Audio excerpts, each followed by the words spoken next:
Hello everyone, welcome back to our YouTube channel, that is AirTech. Hope you all are having a fantastic day. Let us begin with our today's video. Our today's video is going to be very important for all the people working in the IT industry because we are going to discuss three important points which is related to TCS, Tech Mahindra, Capgemini, Mphasis, DXC Technology and Epic Systems. So make sure that you watch this video till the very end and try to understand each and everything that we are going to explain in our today's video.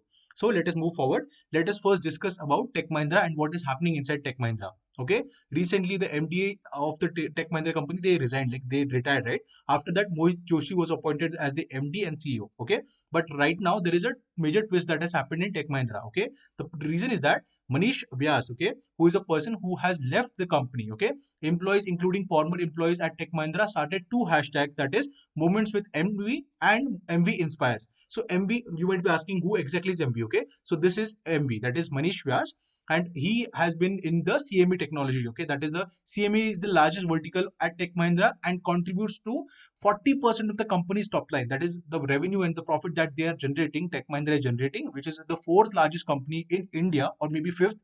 Okay, after Wipro.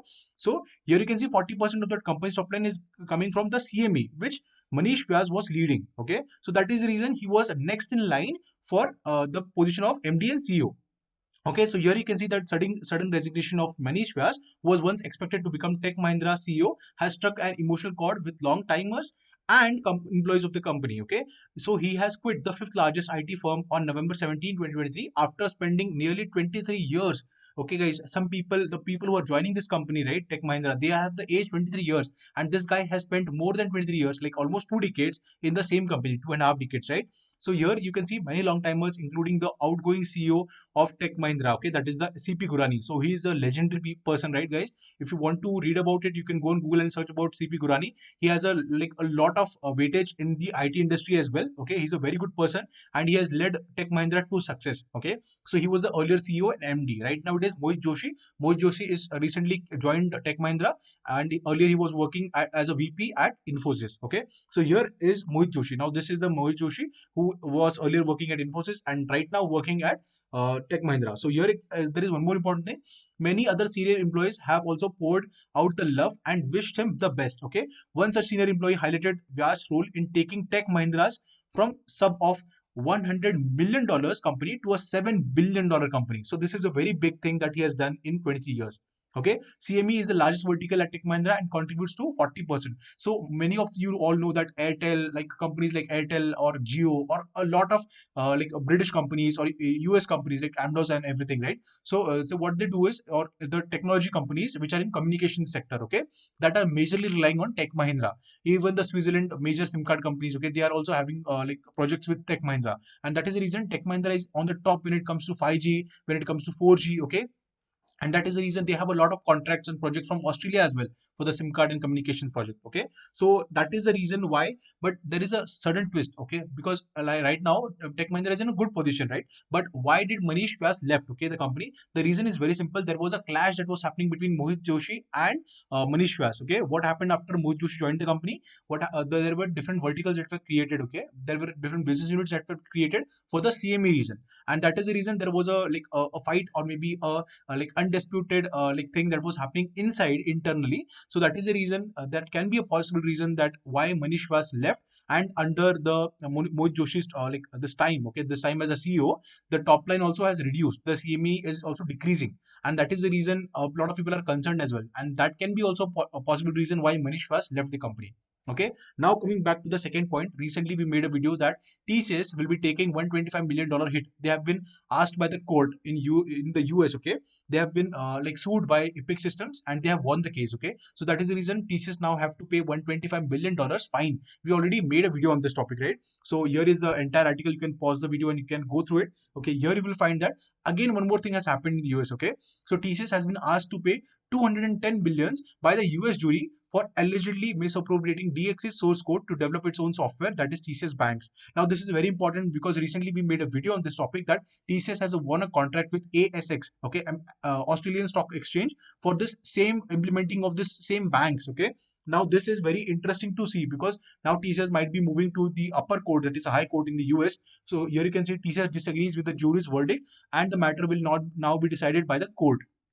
Okay, so this is the Trans-America had previously scrapped a $2 billion deal with TCS. Okay, so this is again the third bad news which is happening. Okay, first it was Epic Systems, now it is DXC Technology, and the third was the Trans-America as well. Okay, so this is very interesting to see. Now let me tell you guys, $210 million is a very big thing. Okay, if you look at the entire profit that TCS makes in one quarter, it is around 11,000 crores. Okay, something like that, rupees. Okay, and now 210 millions. So 200 millions is roughly around what, 1800 crores. So 1800 crores plus this is around like what, 25.